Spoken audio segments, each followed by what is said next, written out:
Bismillahirrahmanirrahim. Allahumma sholli ala sayyidina Muhammadin wa ala alihi wa sahbihi ajma'in, amma ba'du. Perhatikan, ini penting sekali, di mana kamu nanti akan memahami betapa ilmu itu punya supremasi, betapa status alim itu sangat penting, bahkan tidak bisa digeser oleh nasab, kira-kira begitu ya.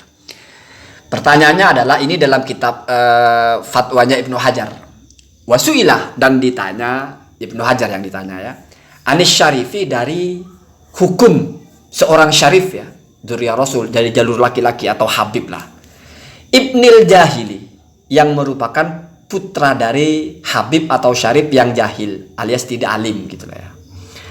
Jadi ada seseorang yang bapaknya tidak alim ya, tapi dia sayyid ya, berarti anaknya sayyid, bapaknya sayyid toh. Tidak mungkin bapaknya bukan sayyid, anaknya sayyid ya. Hal yakunu, apakah ada orang itu yang tadi saya ceritakan itu, kuf'ah binti alimin. Kuf'ah adalah dianggap setara binti alimin untuk menikahi putrinya orang alim. Nah, ghairi syarifin, di mana si orang alim yang punya anak perempuan ini bukan syarif. Jadi ceritanya ada laki-laki syarif tapi bapaknya tidak alim, mau melamar anak ustadz ya, ustadznya alim ya, putri dari ustadznya alim tapi bukan syarif. Apakah lalu setara? Artinya oke lah, walaupun bapaknya ini bodoh itu alim, tapi kan ini walaupun bodoh tapi kan syarif. Dia walaupun alim tapi kan bukan syarif, anggaplah setara. Apakah begitu? Gitu ya kira-kira ya. Perhatikan, kalau ini bicara setara, ini berarti apakah laki-laki ini dianggap satu level atau di bawahnya? Tidak mungkin bicara apa di atasnya. Itu tidak ada konteks dalam kafaah laki-laki di atas ya. Jadi konteks kafa'ah itu laki-laki minimal harus setara, tidak boleh di bawahnya. Kalau bertanya tentang apakah setara, berarti apakah sudah pantas atau tidak pantas. Tidak pantas maksudnya di bawahnya, bukan di atasnya ya. Tidak ada bicara kafa'ah laki-laki di atas ya.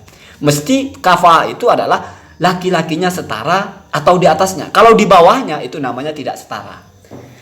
Nah, kemudian atau ada amla atau tidak setara gitu ya. Wal alimu, dan juga pertanyaan yang kedua, ada orang alim Ibnul Jahili tetapi anaknya orang bodoh, jadi bapaknya bodoh. Hal huwa, apakah dia itu kuf'u jahilatin, adalah dianggap setara dengan orang bodoh, perempuan bodoh ya, binti alimin, tetapi bapaknya orang alim ya. Jadi kalau ini terbalik, kalau yang ini adalah sesama ilmu versus ilmu ya. Tapi di sini anaknya yang alim, bapaknya bodoh, mau nikah dengan perempuan yang kebetulan bapaknya perempuan itu adalah alim. Jadi orang bodoh mau berbesan dengan orang alim, begitu kira-kira ya, karena fokusnya di bapaknya.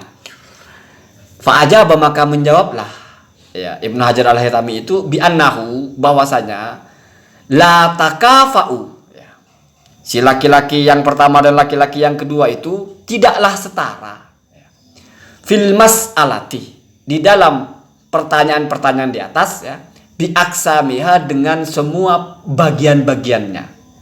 Lianna ba'dal khisali, karena sebagian dari perincian itu ya, la yuqabalu, tidak bisa dihadapkan ya, atau tidak bisa dihadapi biba'din, dengan bagian yang lain. Artinya kalau bapak ya hadapannya bapak, tidak boleh dihadapkan dengan anaknya.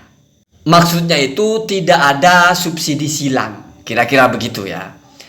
Kalau bapaknya rendah ya, artinya rendah itu bodoh, walaupun anaknya alim, maka tidak lalu dia pantas untuk menikah dengan orang yang bapaknya alim ya. Kenapa? Karena bapaknya tidak setara. Bahkan seandainya pun yang bodoh ini sayyid, tetap tidak setara dengan putrinya orang alim karena bapaknya alim ya. Artinya kesayyidannya itu tidak lalu membuat dia terangkat sehingga walaupun jahil lalu dianggap setara dengan orang alim. Nah, kira-kira begitu ya. Bahkan labudda, harus ministiwa izzaujaini, dari kesetaraan kedua belah pihak, laki-laki dan perempuan itu, wa abaihima, dan bapak keduanya juga, fi sairil ausofi, di dalam semua sifat-sifat, allati, di mana tustarotu, sifat-sifat itu menjadi persyaratan atau disyaratkan untuk sama, fil kafaati, di dalam kesetaraan, min jihatiz zaujaini, dari kedua belah pihak, wa abaihima, dan bapak-bapaknya. Nah, jadi cara memahaminya, orang kalau mau menikah, ya laki-laki maksudnya, yang menikah dengan perempuan, maka ini anaknya harus setara, bapaknya juga harus setara. Misalnya kealiman, bapaknya si laki-laki kalau tidak alim, maka walaupun anaknya alim, bahkan walaupun anaknya sayyid, tidak akan setara dengan anaknya orang alim, walaupun bukan sayyid, walaupun anaknya tidak alim. Kenapa? Karena dari sisi bapak tidak setara, anaknya pun dianggap tidak setara. Sebaliknya misalnya bapaknya sama-sama alim, tetapi anaknya si laki-laki bodoh, walaupun syarif, tapi si perempuan alim, tidak setara. Pelajaran terpentingnya yang ingin saya sampaikan di sini adalah nasab itu tidak bisa mengungguli ilmu. Artinya, walaupun dari nasab sayyid atau syarif, kalau lawannya adalah perempuan yang berilmu, maka tetap dianggap tidak setara, dianggap tidak level. Ya. Bahkan walaupun anaknya alim, kalau bapaknya tidak alim, tetap lihat perempuannya itu. Yang perempuan yang bukan syarifah itu, kalau bapaknya alim tetap tidak setara. Misalnya anaknya sudah sama-sama alim. Ya. Kalau kamu tanya, tapi kan perempuannya tidak setara, itu kan bukan sayyid, Pak. Setara itu kata kuncinya adalah tidak boleh laki-laki di bawah, bukan tidak boleh laki-laki di atas. Ya. Jadi yang namanya kafa'ah itu hakuz zaujah wa waliyiha. Jadi konsep setara itu, seorang bapak berhak mendapatkan menantu yang setara dengan dirinya, berhak mendapatkan calon suami yang setara dengan anaknya, berhak mendapatkan besan yang setara dengan dirinya. Itu Pak Yai, itu.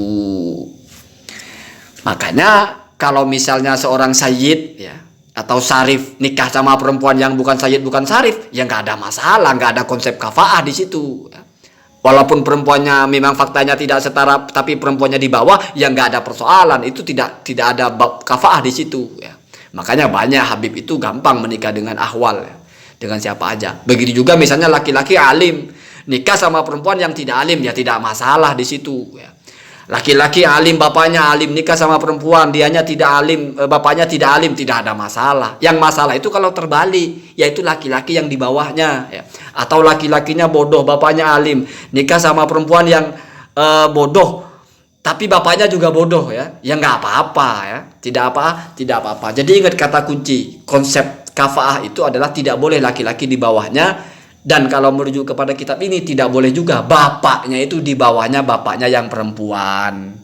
Dan atas dan bawah ini strike kepada poinnya masing-masing. Tidak bisa dikompensasi atau dikonversi dengan nasab. Misalnya bapaknya bodoh, tapi kan sayyid, mau besan dengan orang alim, walaupun bukan sayyid, tetap dianggap tidak setara di sisi bapaknya, tidak setara. Ini kalau bicara setara.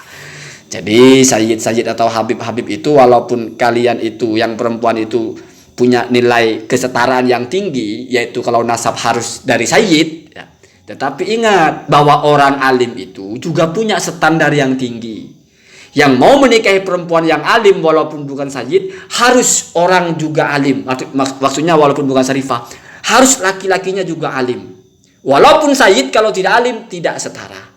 Perempuan putri orang alim, walaupun bukan sayyid, ketika dilamar oleh laki-laki yang sayyid, kalau tidak alim bapaknya, ya, sementara ini bapaknya alim, maka sama-sama dianggap tidak setara. Bukan tidak sana, ya, tidak setara. Allahumma dina hadasabil.